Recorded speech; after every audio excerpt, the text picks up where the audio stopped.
Hey, it's Katie with the Family Preservation Project with another Knucking Futz American Domestic Infant Adoption story.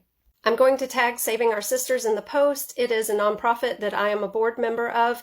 If you don't already follow them, I highly suggest that you do. Buckle up, this one's a doozy.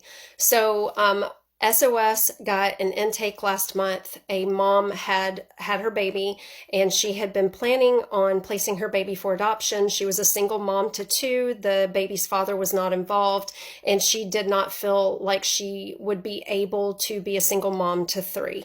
So she felt like adoption for the baby would be the best choice. The prospective adoptive parents had a gender reveal party, and they were just blasting it all over the place that this was their baby. I don't suggest that. Please don't do that, prospective adoptive parents, because expectant moms who are considering adoption very often change their minds. All that aside, the prospective adoptive parents are at the hospital when she has her baby, because it's a very common thing in the United States that hospitals will give a free room to prospective adoptive parents. So they are there. Biological mom, her family is there. They are saying their goodbyes to the baby. And according to the prospective adoptive parents, they were taking too long with that. So they begin to get angry. This starts to put mom in a very uncomfortable place. She starts to waver on her decision. A nurse is sent into her room. A nurse is supposed to be non-directive. A nurse is sent into her room to do a pros and cons list with her. This, of course, makes her feel even more uneasy. So at that point, she decides she's not going to go through with the adoption.